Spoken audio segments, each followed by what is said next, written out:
అధికారంలో ఉండి చేయలేకపోతున్నారా, లేకపోతే చేయలేక సైలెంట్గా ఉన్నారా? పవన్ కళ్యాణ్ ఎందుకు మౌనంగా ఉన్నారు?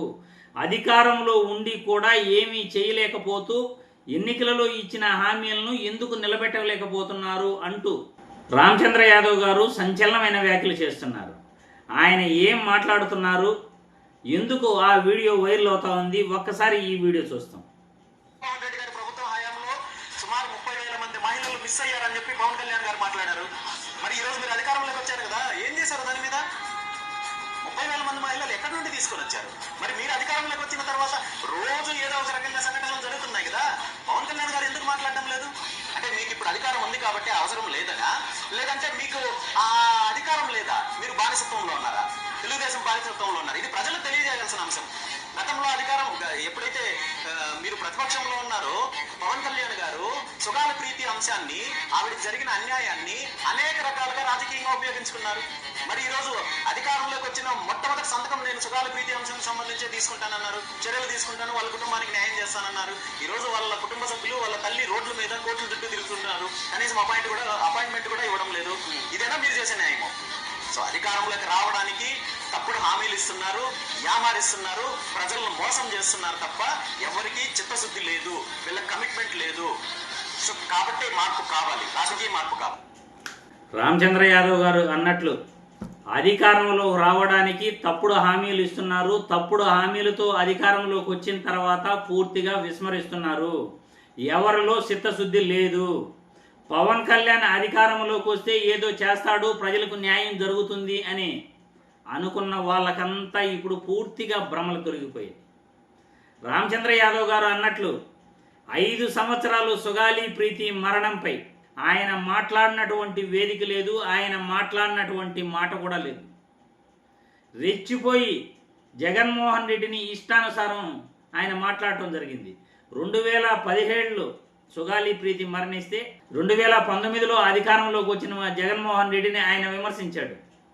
అధికారంలోకి 2024లో పవన్ కళ్యాణ్ చంద్రబాబు అధికారంలోకి వచ్చిన తర్వాత సుగాలి ప్రీతి మరణం గురించి, వాళ్ళ తల్లిదండ్రులకు చేయాల్సిన న్యాయం గురించి పూర్తిగా విస్మరించాడు. అలాగే 30,000 మంది అమ్మాయిలు రాష్ట్రంలో మిస్ అయిపోయారు అని ఏదైతే పవన్ కళ్యాణ్ చేసిన సంచలనమైన ఆరోపణలు, అధికారంలోకి వచ్చిన తర్వాత ఆ మాట ఏమైపోయిందో, ఆయన ఆరోపణలు ఏమైపోయినాయో పూర్తిగా ఆయన మాటల్ని ఆయన గాలికి వదిలేశాడు. నిజంగా రామచంద్ర యాదవ్ గారు చెప్పినట్లు ఎన్నికలలో ఇష్టానుసారం అరుపులు, గాండ్రింపులు, కేకలు, పొలికేకలు ఎన్ని చేయాలో అన్ని చేసి భూమిలో అతపాతాలోనికి జగన్మోహన్ రెడ్డిని తొక్కేస్తాను అని అధికారంలోకి వచ్చిన తర్వాత ఇచ్చిన హామీలు ఒక్కటి కూడా నెరవేర్చకుండా అధికారంలో ఉండి కూడా చేయలేనటువంటి అసమర్థతను నిరూపించుకుంటున్న పవన్ కళ్యాణ్ యొక్క అసమర్థతపై బోడి రామచంద్ర యాదవ్ గారు మాట్లాడిన మాటలు 100% వాస్తవం. ప్రతిపక్షంలో ఉన్నప్పుడు ప్రభుత్వాన్ని నిలదీయాలి, ప్రజా సమస్యల పట్ల చిత్తశుద్ధి ఉండాలి రాజకీయ నాయకులకు.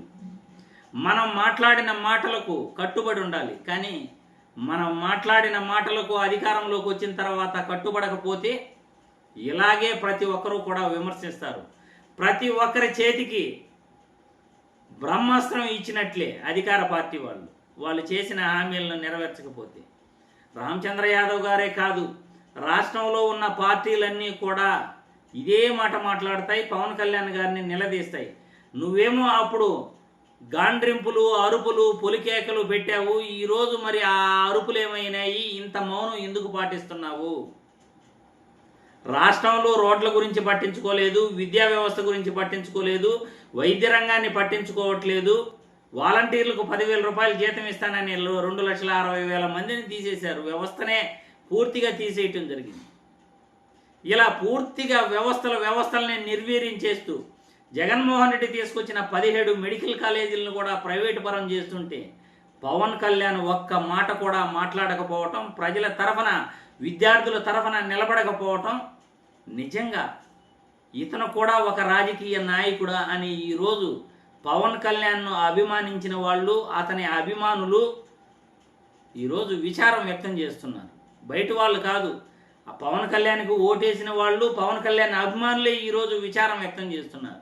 చంద్రబాబుకు, చంద్రబాబు పార్టీకి, టీడీపీకి పూర్తిగా ఆయన వాళ్ళ మాయలో పడిపోయి తనకు ఒక పార్టీ ఉంది, తన పార్టీ తరఫున ప్రజల పట్ల నిలబడాలి అని ఆయన పూర్తిగా విస్మరించాడు.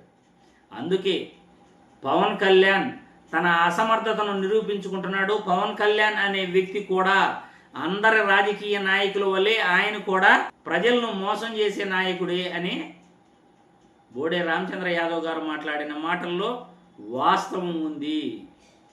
ఇక మీ అభిప్రాయాలను కామెంట్ల రూపంలో తెలియజేయాల్సిందిగా ప్రేక్షకులను కోరుతున్నాను.